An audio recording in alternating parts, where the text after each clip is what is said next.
simple, easy ways to reuse and recycle free and nearly free materials within your early childhood setting. We're so glad that you're here. And you've already been doing this a little bit this morning, but we're asking you, if you haven't yet had opportunity, in that questions box, please share with us your name, your role and interests in early childhood education, your favorite teaching with trash experiences, and also think about, too, your goals for today's conversation. So what are you hoping to learn?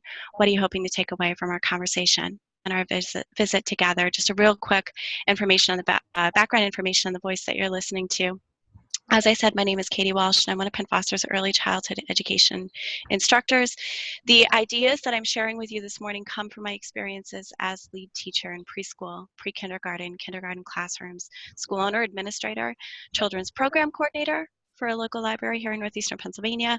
Ideas that I've pulled together from conducting verification visits. I work as a professional development specialist with the CDA Council. Ideas that we've received from our own students here at Penn Foster College, and some of these ideas come from my experiences too as being a mom. My kids are a little bit older right now. I'm envious of Sarah. She has some young kids, and so Sarah, if you'd like to share some background information with us about you as well. Sure, and welcome everyone. I'm really excited to be here with you today. So my experiences are in the preschool classroom. Like Dr. Shipley had said, I worked with Head Start for about 6 years before I joined Penn Foster's team. So I have a lot of experience in the classroom, not only working with young children, but also with their families and very closely with the community to provide education to them. And now I'm an instructor for Penn Foster here working in the early childhood education programs. I am also a PD specialist with the CDA Council. And like Katie said, I am a mom. I have 3 young children. So I'm doing a lot of these things in my own home and then helping you, everyone that we're presenting to kind of fine tune these activities and have some fun. So that's just a little bit of background information on us. Sarah, I noticed there's a little bit of kickback, I think, with us being so close to each other. So I'm just going to mute and unmute myself as we go. So our plans for our conversation today, teaching with trash. We'll talk about why to teach with trash, our favorite reuse and recycle ideas, thinking and teaching outside the box, saving room on your plates. We'll talk about how to reuse water bottles, rocking and rolling. We love our puns here at Penn Foster, and nuts and bolts of trash teaching as well, and then some resources for you. So our goals are to share these really terrific ideas, to challenge you to look at materials that are available to you in your environment, everyday items that you can reuse in a new way, to be able to excite you, to be motivated to go ahead and take some of these ideas and adapt them, make them your own, and invite you to partner with us, share your ideas back with us. So as we were putting together this conversation for you this morning, so many times Sarah and I were looking at each other and we were having that moment where we said, why didn't I think of that? I could have been doing that in my own classroom. And so we're hopeful that you might have a few of those moments this morning. Why didn't I think of that? But really taking that and changing that too. I'm so excited to do this. A few other really quick disclaimers. Sarah and I have so many ideas for you that we talk really quickly. We're sorry. Good thing the session is recorded. Our session is also very image dense this morning, so there are a lot of photographs that we're going to be looking at. We may move a little quickly through that. When we speak, we sometimes slip up and say things like teachers or classroom. And of course, the ideas that we're pulling together aren't representative or apply only to early childhood educators working in a classroom setting, but anyone, parents, grandparents, family members, caregivers, anyone working with young children. And these ideas are not limited exclusively to classrooms. Of course, these can be done in home environments, center-based, in-home childcare as well. And we know that you have really valuable ideas. We're hoping that in that questions box, you can share with us your own ideas, your own experiences, and share with everyone else as well. And we're hoping that you'll be able to take away at least 5 ideas that you're ready to immediately implement into your own practice. So thinking about teaching with trash, the who, the how, and especially the why. And this is pretty simple. I think we all know that in early childhood education, those of us that are working in this field, we typically don't tend to be compensated very well for the tremendous work that we do on a day-to-day basis. And so we're working with very limited budgets and very limited resources at times. So we have to be very mindful, very frugal in terms of the materials that we're using and reusing. It's kind of an obvious. Also, when we are quote unquote teaching with trash, we're also modeling for children our own respect for the environment, those reuse, reduce, reuse, and recycle. So not only are we talking the talk, but we are also walking the walk. And one of my favorite reasons why we should be teaching with trash is because we are encouraging children to think very creatively, to literally think outside of the box, and be able to encourage them to wonder and explore and be curious about their environments, think about ways that they can repurpose materials as well. And of course, it's really easy to do. Before we get too far into the actual ideas, let's pause for a quick second and recognize there are some concerns. There are some considerations as well. So in that chat box there now, maybe just think about this for a second and just toss out some concerns or some considerations, some hesitations that you might have in quote unquote teaching with trash. Is there anything that you're immediately concerned about? You might be thinking along these lines. As we do this, we have to make sure that everything that we do, as always, is culturally responsive. What I mean by that is some of the ideas I'm sharing with you today first came from my practice working in a classroom setting and then as a school owner and administrator. The environment at that time that I worked in, I was working with families, children from families that were upper middle class, upper class families. And so, food scarcity wasn't necessarily a concern for those particular families. I could bring any food item, just as an example, into the classroom setting and not have to worry about which children in front of me, might be hungry, might not have enough food in the home environment. When I transitioned into the public sector and I was working in a library setting, that was something that I had to be more aware of, more considerate of, and more responsive to. So the ideas that we're sharing with you this morning, you want to think about because you are the expert. You will know what works best in your own environment. Of course, we're always concerned about safety. So making sure that we're thinking about things that are safe, that are clean, that are sanitized for young children so that no injury or illness results. Also considering making sure that things are developmentally appropriate. Is this appropriate for each individual child? Not making the assumption that a child, it's going to be something appropriate based on their age, but also making sure it's individually appropriate. And also, is this constructive? Are we including children in that dialogue? So are we holding these materials up and saying, what does this look like to you? And what other ways can we use this? And what do you think about this? What other materials do we need? Let's go on a search. Let's go hunting and find other things that we can do and use and pull together and find these new purposes and these new experiences as well. One more thought before we get started, recognizing that this truly does take a village. And we know this in the work that we do in early childhood education. We know that it really does take a village. So as you're looking at some of these images, I just want to be clear that if you're looking at this new thinking, yeah, that's really great, but I'm not really good with power tools, or this looks really great, but I don't have access to these resources. Think about who your village is around you. Who can you reach out to? Is it families? Is it friends? Is it local businesses, members of your community? Is there someone that you can count on to support, ongoing or just as a one-time thing, who can come in and support you with some of these ideas? So keep in mind, that we recognize that we can't always do everything ourselves, and sometimes we need to rely on that village to get the job done. So as we get started, considering the environment, and again, speaking about the early childhood education environment, these are some ideas, some images that we found online, and we're sharing the links to the websites with you there on the right side of your page. But just thinking about, and I think Sarah and I sometimes, we have the experience, we work very well together, very closely together. Sarah will come in and show something to me, and I think, oh my goodness, I wish I could be that creative. I wish I thought of that. And then I think there are other times where I'm sharing something with Sarah, and she's probably having that same thought, that same experience. And so it's really important for us to recognize we don't always have to have the best ideas. We don't have to reinvent the wheel. We should be looking and seeing what other early childhood practitioners are doing. So a cast-off entertainment center, or finding a way to repurpose, to reuse a nightstand or an end table or a dresser, for example. These are things, folks, that I would look at and I would never see a diner. I would never see a kitchen in any of these materials, but for the fact that someone else has already thought of this. And then when I see these things, of course, I go on the hunt. So I'm asking family members and friends to donate furniture in ways that I can repurpose very safely and very successfully. Sensory tables, again, back to the budget thing for just a moment. Many of us are working with really limited budgets as well. And so we've all done it. We've all flipped through those high-end, expensive websites and teacher supply catalogs, and recognize that there's so many things that are on our wish list we'd love to have in our homes or have in our classrooms or in our library settings, but we simply just can't afford them.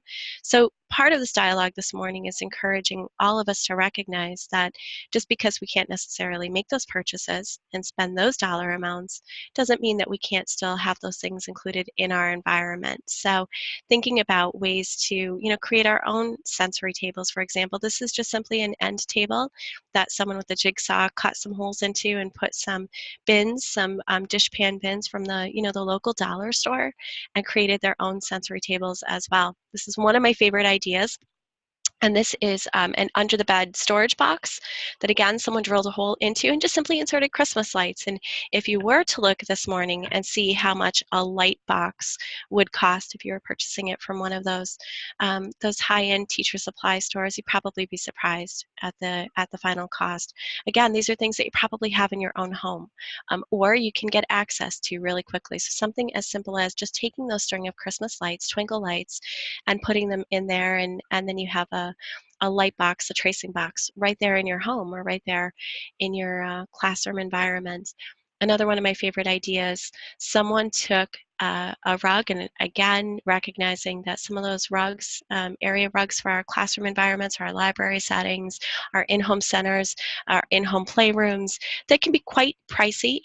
And what someone realized, and again, I'm looking at this and I'm thinking, I could have been doing this all along. Why didn't I think of this?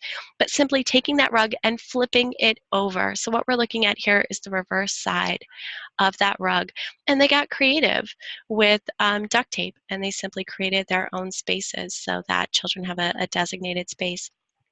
One of the things that I used to love to do when I was working in a library setting was, when I began working in the library setting, we had those mats that kids would go, and they were remnants from a local carpet store, and they worked really great. Sometimes I was a little concerned about them being cleaned and sanitized, and also I realized that for my littlest friends visiting me in the library setting, sometimes those rugs were really heavy for them to carry and lift, and so someone shared with me the idea that we go to the dollar store and we get placemats, whether they're fabric placemats that we can pick up and just toss into the washing machine, or using these rubber or plastic plate mats. Again, a really great way to be able to help kids to find their designated space in that whole group area. Something as simple as just taking discarded chair that no longer has a match. And if you are not personally artistically inclined, if you're like me and you can't paint a straight line, that's okay. Again, back to that village. Think about who you can ask. Do you have a parent? Do you have a family member? Do you have a grandparent of a child in your care that really wants to contribute in some way? And ask around and see if there's someone who'd be willing to take a chair like this, repaint it, and turn it into a share chair. These ideas are really great too. These are simply discarded dish racks that we have in our kitchen. And instead, one teacher is using these as a way to stay organized. She has a substitute. I saw another image recently. I was talking with another teacher who was using these in her classroom as her substitute teacher folder. So her dish rack, per se, was actually her substitute teacher bin. And she kept it updated. And you'll notice the image on the bottom right corner. This particular classroom, this particular teacher is using these to store laptops, or if you have iPads in your classroom. The really cool thing about this is you can simply attach that electrical outlet, that power surge protector, to the side of the dish rack and have things charging as they're sitting there waiting to be used again. How simple is this one? Sarah and I were just talking about these earlier this morning in the office. Hand sanitizers and Clorox wipes, things of that nature. Being able to use this to organize yarn in your art center, and not just yarn, you know, ribbon and strings and cords and other things as well. So finding a way to hang on to those things, and again, engaging in that dialogue with our young friends and saying, you know, I don't really want to throw this out. This is still good, even though it's empty. Help me think, what ways can we use this? What can this be used for? What can we put inside? What can we take out? Is there a different way that we can be using this? So you probably recognize this. This is actually a discarded straw dispenser that has been used instead to hold pencils, whether pencils are sharpened or unsharpened. And again, some really creative ways to be able to use gallon jugs, whether they're from our milk or our water, beverage containers, laundry detergent containers can be reused in these ways as well. So some of these, though, are probably pretty common sense for you already. You might be thinking, yeah, I'm doing ideas, you know, exactly like this or very similar to this. We're about to get into some other ideas as well. Using tablecloths as pillowcases. Again, being concerned and wanting to be mindful of how we need to keep our environments very clean, very safe, making sure that there's no spread of illness or germs or viruses or bacteria. So what a great way to be able to take these vinyl flannel-backed tablecloths and turn them into pillowcases. And then, you know, asking families to donate discarded frames, taking the pictures out, painting them all one color, putting some string and some of those cute little clothespins, and giving children the opportunity themselves to decide what it is exactly that they want to place into the frame, that they want to highlight and recognize, and be able to proudly show off as well.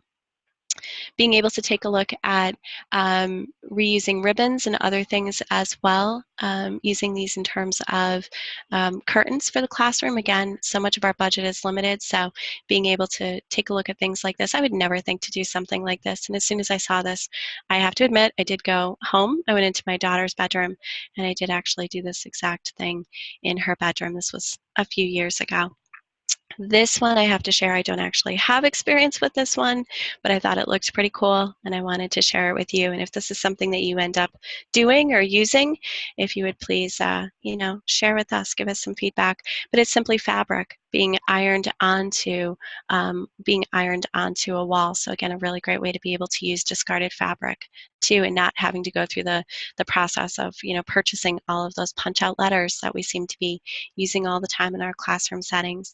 So this image is interesting, and I know that Sarah's monitoring the chat box, and Sarah, I'm sorry, I feel like I'm doing all the talking here. Definitely jump in. I just wanted to share this one with you too as well. So I initially looked at this one, folks, and I thought, wow, what a great idea. Probably about 5 seconds later, I thought, whoa, what an awful idea. And I'm wondering if you would have the same concerns that I would have. What I'm thinking specifically is this really appropriate for early childhood education? Or is this something that we look at and we say, yeah, this is reusing trash, this is reducing, reusing, recycling.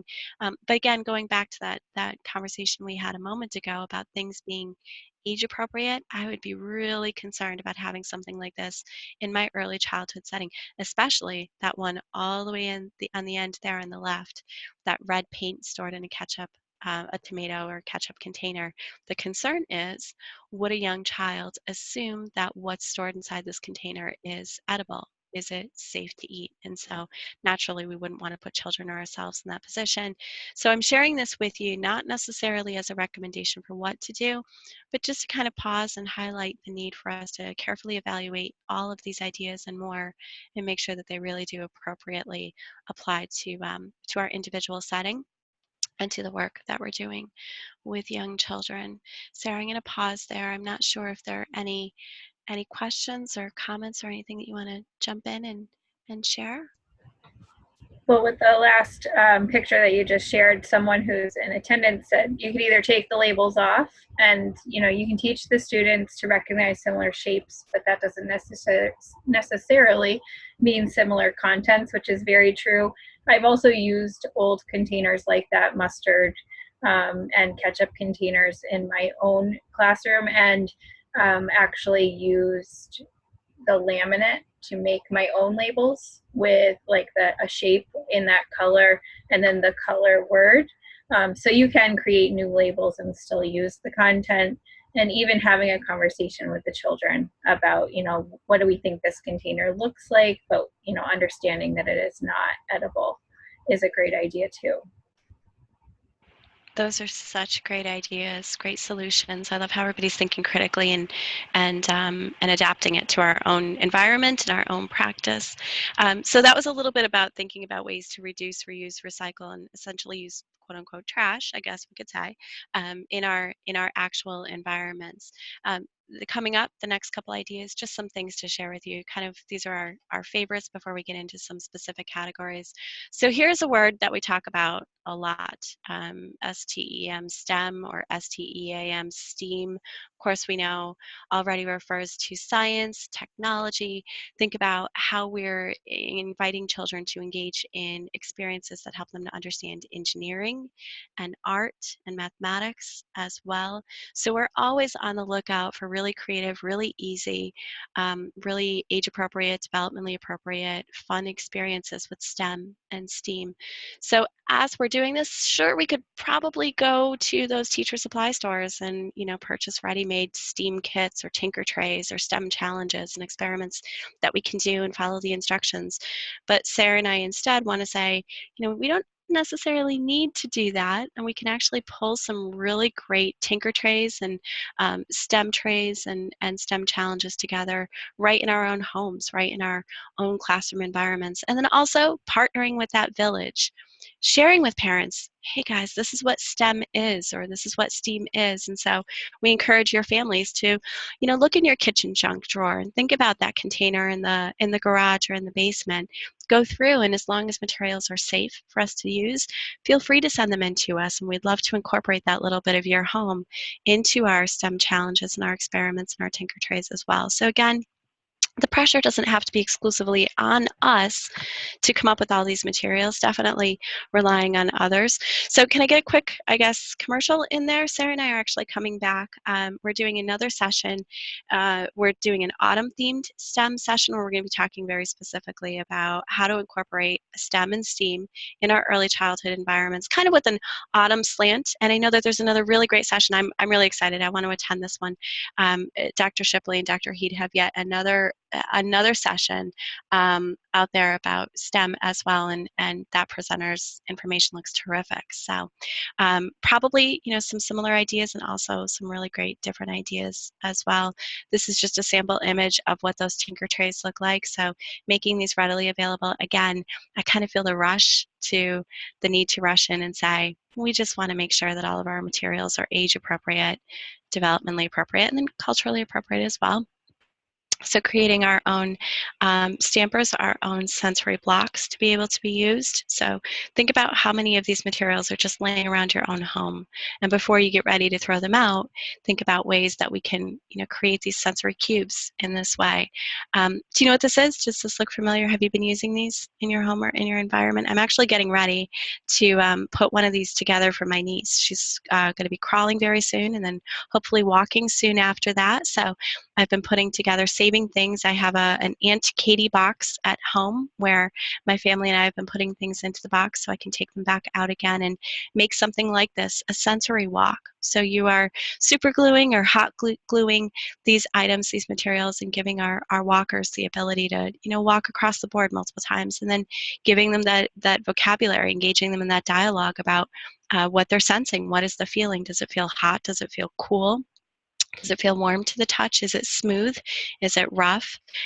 Is it bumpy? Is it shiny? So Sarah has, I have to admit, I took a quick peek at it. Sarah has an incredible session, slide deck pulled together. So another time that we're coming back, and we really hope to be able to visit with all of you this week for another session all about sensational sensory activities. And Sarah took the lead on that one, and wait till you see the ideas she has pulled together for you on that.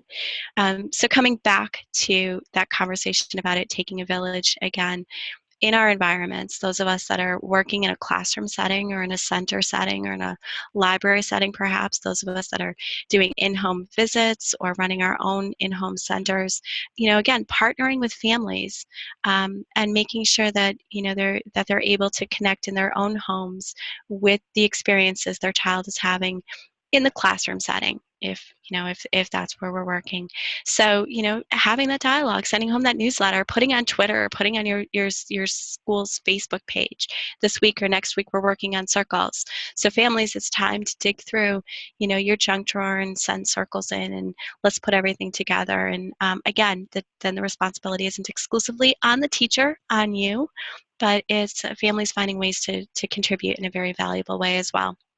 Years ago when I was teaching, one of my favorite things to do every January, I always waited until, we felt like cabin fever was really setting in, and I would host something called Cabin Fever Family Fun Night, where in our classroom settings, it was usually a weeknight. It was usually from 5 to 7. I gave families the opportunity to, go home and get some dinner and then come back. And this was for parents, grandparents, siblings, anyone involved in the family process was able to come back and do a couple different winter themed experiences with us.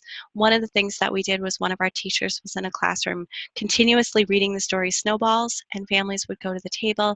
We would have model magic or Play-Doh available. Families the weeks before had been contributing to these trays, giving us their cast off items, and then the families, the children together, were able to work to building their own snowmen, and very much like the Snowballs book. Again, thinking about ways to incorporate this in learning a better ABCs and 1, 2, 3s. This one I want to share with you. This looks really great. If I were doing this one, I probably would find ways to use items that apply very specifically to that individual letter to create the that letter. So I'm looking right now, my eyes are on the letter D. And it looks like we're using a lot of buttons to make the letter D. If I were doing this in the real world, I would probably be saving those buttons and, of course, using them to make the letter B. I'm sure you'd be doing, the same as well. So I want to share this one with you too. This is something that I inherited once upon a time when I took over the school and as I was working as the administrator. In my early days as the school owner and administrator, I was going through the previous school administration's materials and content manipulatives, and I came across something from Lakeshore. It was their alphabet tubs, and I thought, oh, that's so cute. Yeah, maybe I'll use that someday. It actually ended up being one of the most successful hits of our preschool, pre-kindergarten, kindergarten classrooms. Year after year, it became the thing that families talked about. So I'd encourage you to go to their website and then, maybe think about ways that you can either make that purchase or develop these on your own at home. I always stored mine in a coconut, so I went to the party supply store and I got one of those drink coconuts. You'd probably put a pina colada in, and I used that as the coconut. At the beginning of the year, we kicked off with Chicka Chicka Boom Boom, and then each year as we were doing our, or each week as we were doing our letter of the week, I would take these small items, again, age appropriate, nothing that was a choking hazard, put them into the coconut, and then we would revisit Chicka Chicka Boom Boom every week. But kids loved it. The important thing with this is families loved it. As they were coming to school on Monday morning, family members were saying to their young kids, you have a new letter this week. What do you think the letter is going to be? And we didn't go in alphabetical order. And they would say, what do you think are the materials that are going to be in the coconut? So many families, I can't tell you how many families said to me, I ordered our own coconut because our child loves this experience so much in the classroom setting. At home, we have the same drink beverage coconut, and we go around the house when we know what the letter of the week is going to be, and we find things ourselves to put into our own coconut. So again, these are our cast off materials. These are things that were discarded maybe from other games, other toys. Encourage families to help you with this. This one I just want to share with you really quickly. I thought this was so cute, and kind of goes with our theme this morning, our conversation about using these discarded items. So in this instance, we're using a Mr. Potato Head to address some of our classroom rules and regulations. Another sensory bin idea, this is just simply shredded paper. How easy is this to get your hands on? Folks, I'm raising my hand and saying, I would never think of something like this. Never, ever in a million years would I think of something like this. I would look at this shredded paper and say, out it goes, get it into the trash.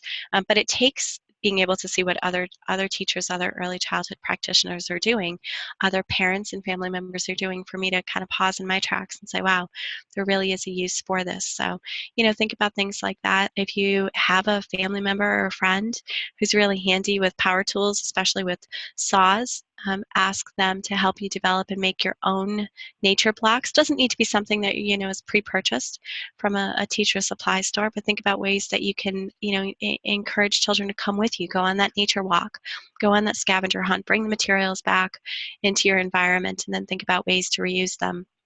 Such simple things, being able to look around our homes and in that moment's notice, or visiting a family member or a friend, you know, and being able to just use what's immediately available to us. You know what these are. These are well, they become shape binoculars and shape stampers, but they did originate as the cardboard rolls that are found inside of bathroom tissues. So again, ideas for make your own paintbrush ideas, finding things in the classroom environment or in the home environment, and, you know, not necessarily taking the lead, but encouraging children to help us decide what to do with these materials. You know, maybe getting these clothespins, putting these things together, and then holding it up and saying, you know, what does this look like? What could we use this for? Is there something that we could do with this particular item? And, you know, hopefully maybe lead kids to come up with the idea on their own. What would happen if we use this as a paintbrush? So taking the conversation, Sarah, please jump in at any time if there's anything to share. I did want to share quickly something that I used to do, and Katie had mentioned before, like sending out a newsletter when you're going to be working on a circle, on a specific shape or letter, and asking families to contribute items they might have lying around the house at the beginning of the school year. And I didn't think about doing this until probably about 2 years into my teaching practice. But when I would have a bin, just a big like storage bin by my front door in my classroom, and I would send home a note at the beginning of the year and also go over it with them during orientation, letting them know that if they had materials they were going to throw out, like tissue boxes or toilet paper rolls, old CDs, things like that, that they could instead put them in a bag and send them into school with their child, and then their child could put them into that bin. And I was lucky enough to have enough space to store those things. I know that not everyone does, but especially if you're on a budget, you might want to find a way to organize those materials so that you can start collecting them right from the beginning. And then you'll be able to go back to those as activities come up, or you find something that you want to create with the children. So that's one option as well. Love it. Love those ideas. And I'm looking at some of the comments in the chat box. I mean, some really great ideas, some really great feedback. Definitely, you know, we wish that this was an opportunity for everyone to be contributing equally. We're sorry that you're listening exclusively to our voices, but definitely please be contributing to that conversation in the chat box. Some really great ideas there. So let's shift gears a little bit, thinking and teaching outside the box, you know, what we're going to be talking about next, right? So finding ways to reuse boxes. These are some pretty standard ones, you know, using them as a folder, for example. Years ago, I was a young mom, a stay-at-home mom. I had an 18-month-old at the time, and I was getting ready to deliver baby number 2. My in-laws stopped over one day, and they found my son and I sitting on the kitchen floor cutting up cracker boxes and cereal boxes and making our own puzzles. And they looked at me like I was absolutely nuts. But, you know, it was, my son had the greatest time. It was his idea. He pointed to a box and said puzzle. And I thought, yeah, absolutely, buddy, that can definitely be a puzzle. And it's something that we continued to do from there on after. So by the time my kids were old enough, we had hundreds, not hundreds of puzzle pieces, but hundreds of individual puzzles. And, you know, really great opportunity for them to practice their own scissor skills, cutting skills, you know, as they get a little bit older. Obviously, we can use these boxes to make our own bookmarks. I love this idea on the left, the image of taking a cereal box and turning it into a gift bag, or turning it into a tote that goes from home to school and back again. So being able to transport something that, you know, maybe we want to really protect, being able to send it home in that way. This is something, Sarah, I think there's a little bit of kick. Yeah, I just wanted to cut in real quick, sorry, is that for some of you who might look at those images of like the puzzles made out of cereal boxes or the totes made out of those cereal boxes and think, well, I don't really like the way that looks. Also keep in mind that that's a great opportunity for children to recognize environmental print. Those are things they're going to see in the grocery stores. There are going to be different words that they're going to be able to recognize. So sometimes you might want to cover them up. Other times you might want to just go with it and keep them the way that they are, because it is an additional learning opportunity for them. Love it. Thanks, Sarah, for mentioning that. What a great reminder about incorporating that environmental print, that print-rich literacy into everything that we do. Um, so this particular thing, I didn't think to do this when I was teaching.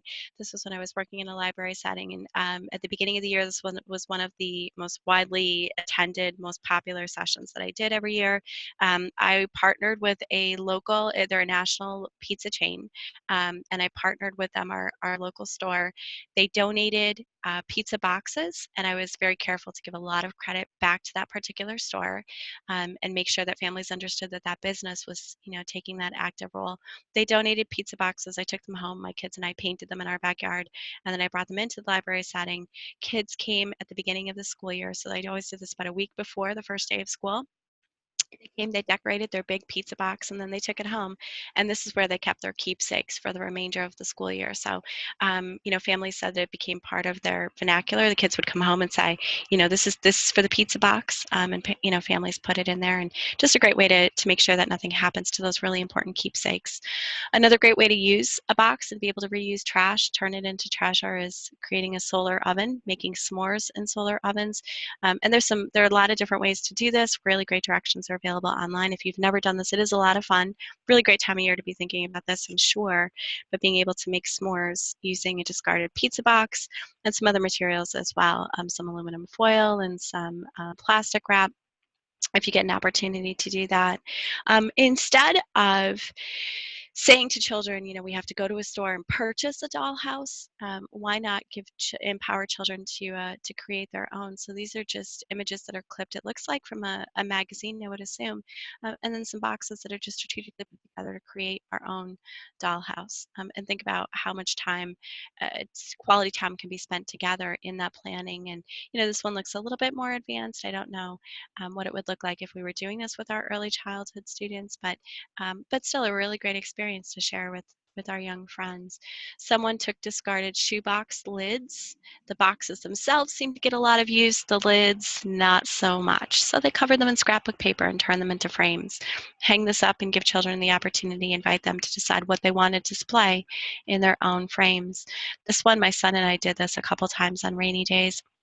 This is simply a box that's cut from the bottom, and wax paper is used to create the screen, and it's a shadow puppet theater as well. This is something new. I've never done this one before, so if you do this, definitely let me know how this goes. This is, again, a shoebox, and there's a hole cut in the bottom of it, and it's being used as a puppet theater, but it's a wearable puppet theater as well. Tissue boxes. Tissue box science, being able to reuse these appropriately as well, and using these as mystery boxes. Doesn't necessarily need to be science either. I think we recognize there are so many different curriculum areas that we can use this in. Think about those take-home containers as well that you get from a restaurant when you're eating out. Ask them if perhaps they can donate an extra one, so that as you're leaving with your meal, you're also coming home with an extra empty, clean takeout styrofoam container. And we can use these in a variety of ways. I like this idea the best, and it is using it as a foam print. So we're creating our own foam print and then painting it, and then using it as a stamp in that way. Back to those tissue boxes for just a quick second. We can also use these as a cube or as dice. Sarah and I were visiting Sarah, she was in preschool, I think, when we went into her classroom a few years ago. And Sarah and I just popped in for a quick visit one day, and we grabbed some tissue boxes on our way out the door and turned them into dice, and went into her classroom and did some really great activities with kids there. So again, really simple, really easy things. Again, we're so used to thinking on our feet already. So really quickly, let's have a conversation. I'm just trying to be mindful of time. We have more ideas to share with you. So just thinking about other things as well. Asking families, hey, I know that so-and-so has a birthday party coming up, and if, you find that you have extra plates, extra spoons, extra cups, extra napkins at the end of the party, before you throw them out, perhaps you maybe want to donate them to our classroom or to our center, because we can use these in really creative ways as well. So back to the puzzle idea. I love this idea. I love taking something that has a really simple or a really complex image and being able to turn it into a paper plate puzzle.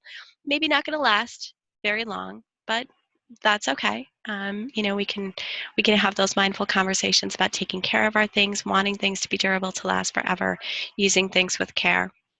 And I just thought this was a cute idea too as well. Number towers for stacking cups, being able to use them in other ways as well. Um, Being able to reuse coffee containers, for paint, for example. K-cups, I recently put my Keurig away.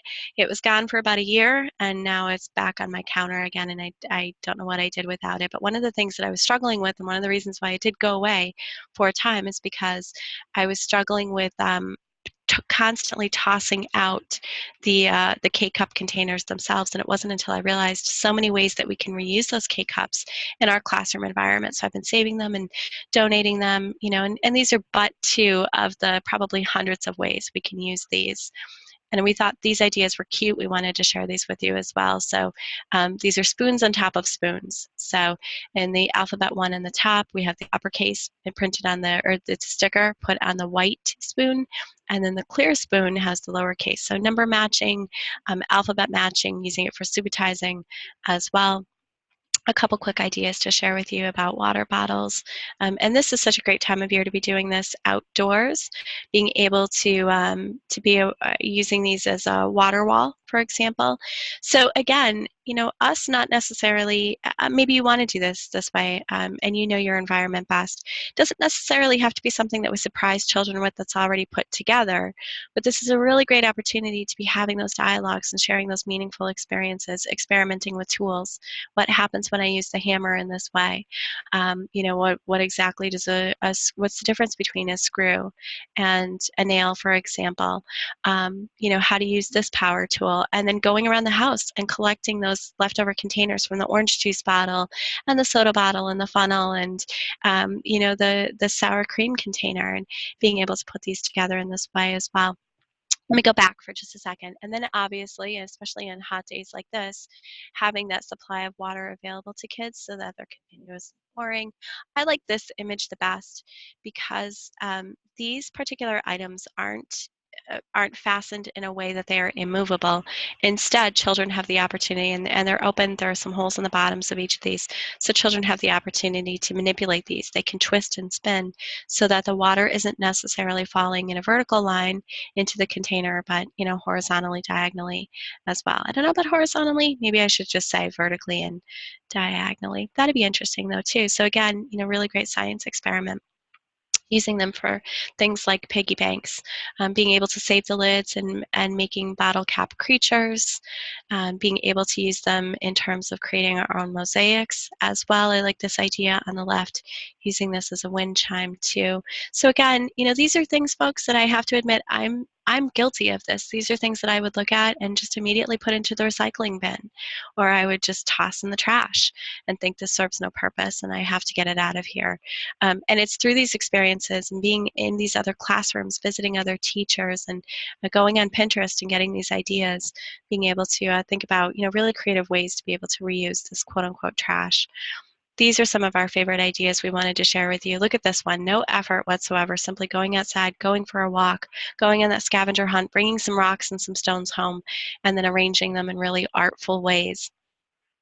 This is perhaps a really great opportunity to learn about Native American storytelling techniques and strategies, and just simply grabbing a Sharpie, a permanent marker, and then being able to create your own stones for storytelling in this way. If you are so inclined, or if you're like me and you have no artistic ability or talent whatsoever, this is again back to that village. Partner with family members, with older siblings, with grandparents, with parents, with your own family members and friends. Reach out to local colleges, ask if there are college students that would be willing to donate their time, give them the resources, and give them some ideas, and ask them to create things like these storytelling stones. I love this one. All of the stones are put into the sack, and then we take turns, one by one, pulling out a stone, and we're creating a story as we go along. So we're building, we're sequencing, and being able to develop that story as we go. Really creative. Um, Thinking about diversity as well, this is probably a good time to mention we are doing another session all about diversity, specifically with the gingerbread man. I'll mention that later. I love this image, though. I could never do anything like this, but I would definitely ask a family member or friend to partner with me in this, thinking about diversity through these stone families as well. Simply using them as dominoes. How simple is this? I could probably do this. I would hope that I would be able to at least do this one successfully. Many different ways to use rock dominoes. And I love, love, love this one. I did not do this one. I did find this one online, but I'm definitely going to be doing this with my niece, Sarah. Your kids might be getting these someday soon, too. You might find these on your front porch. So really great way to explore lines as well. Back to sequencing for a moment. Huge fans of Eric Carle, and so really great way to experiment and explore with Very Hungry Caterpillar, being able to sequence, the things that we find in that story. This is something another library did, and I love the idea, and so I did it at my library as well. So with this particular story, it's inspired by the story Only One You, and it's a story about a fish, and it explores how unique we are and how have our own special strengths and qualities. And then each child had the opportunity, took the afternoon to paint their own stone, and then we placed it outside the library. And kids really loved, I protected, I sprayed it with, oh my goodness, I can't think of the name of it right now. It's a polyurethane that we sprayed over the rocks to keep them from, becoming damaged by exposure to the elements. But kids loved coming back with their family members and pointing out their stone time and time and time again. A few other ideas for you really quickly before you go, thinking about the nuts and bolts of teaching with trash. So this is a cute one. It's called Nobot the Robot with No Bottom. So being able, again, a STEM experience, laying out these materials. And, I guess we could guide, or maybe this is one of those times where we step back and we just simply put the materials out and encourage children to, to create their own robots or whatever items they wish. So a Montessori board, 4-in-1 bolt board. So being able um, to practice those fine motor skills, to be able to use a hex wrench and a screwdriver, and perhaps putting a hammer and some nails out there as well, again, if age appropriate. So this image I love, and also not loving it. Do you see what I see when we look at this image? So it says caution, specifically boy at play. Of course, as early childhood practitioners, we never want to gender the materials that we're giving to children. So this would probably say something like caution construction worker at play, or caution child at play, rather than specifically a boy. But again, look at these materials. How many of us have these materials sitting in a box in our basement, or in a shelf in the garage, or our neighbors, our family, our friends have these things? So before they throw them out, invite them to contribute them. And then, just simply taking a board and painting it and applying these. This is hours of fun right there. So before we go, just a few quick ideas about talking with trash as well. So creating a junkyard sensory bin. It doesn't necessarily need to be a counting game, but again, thinking about what are the materials that typically end up in a landfill or in a junkyard, and having those things and pulling those out and saying, which of these, again, can we repurpose? So maybe this is where you begin, even though we're ending our conversation in a few moments this morning. Maybe these are actually where you get started with your own practice. This is a sorting activity, a sorting experience, being able to sort the difference between plastic, metals, paper.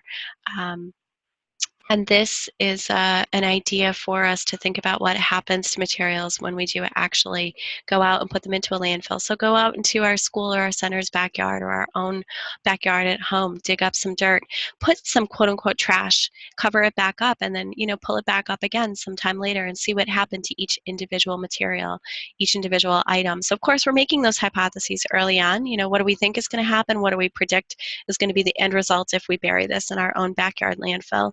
To be able to develop that appreciation for what does decompose and, what's left there forever.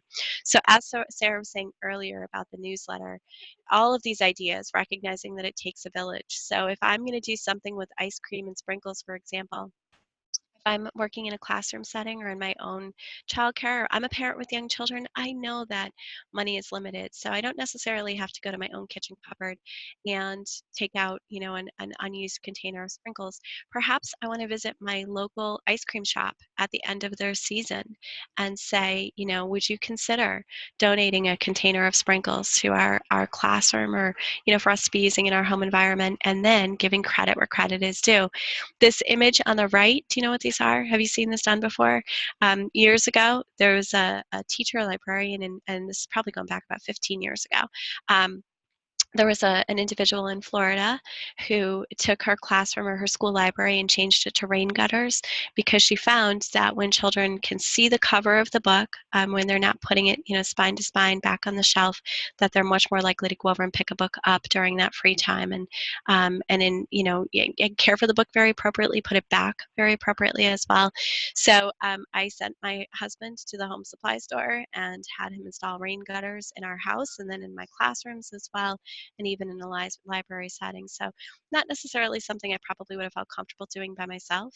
So ask those moms, ask those dads, ask those aunts and uncles and cousins and family members and friends to grab their power tools, come visit with us, and install those rain gutters for us. Great way to encourage families. We know that families can't always be with us during our typical working hours, so encouraging them in their own time on evenings and weekends, to be able to contribute in those ways, going through the home, finding these items. Great way to help families feel connected to the work that we're doing, if in fact we're working in a classroom setting.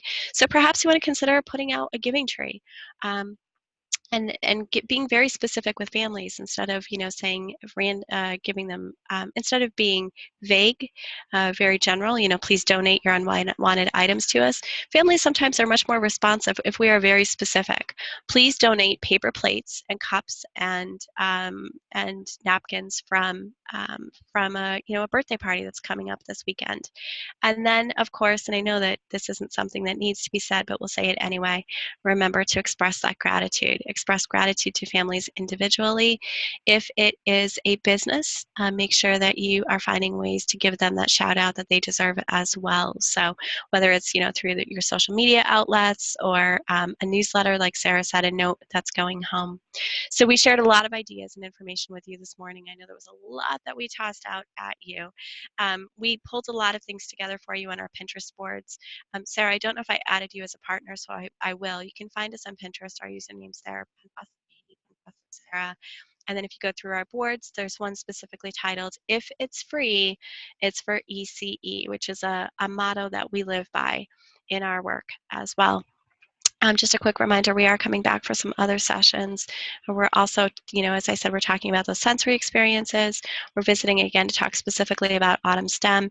And we have one other session that we're doing with you, and it's all about Gingerbread Man going global. So we're exploring cultural diversity specifically in response to many different versions of the Gingerbread Man story. So we would love to hear from you. You've heard from us this morning, so we really encourage you to share your feedback with us. We are reflective practitioners. We would love your suggestions for ways that we can improve our webinar experiences, not seeking praise, but give us your critical feedback. Share with us if you take any of these ideas. How do they work out for you? If they work really well, we'd love to hear about that. If they don't work really well, that's valuable feedback for us as well. So we just want to say thank you for joining us.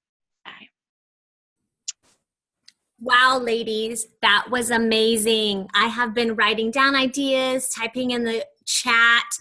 I think that you have some wonderful feedback. That was just great. We don't have a lot of time for question and answer. If anybody has anything they want to say, everybody's really just saying, well done, great session. They did share their emails. They do have social media with all of these ideas on there. You have a lot of great feedback in the chat. I also uploaded the certificate of participation for every one of you. So if you want to download that now, that is in here for your session that you just attended. There will be one after every session. So that first certificate, if you scroll up, it's right there. It's a Word document. Katie and Sarah are doing 2 more sessions for us. They're amazing also. So if you want to come back for their sessions, please go to the Google site and look at the presenter bios and the different sessions for the times, and you can come back and see them. Ladies, do you have any parting words for us?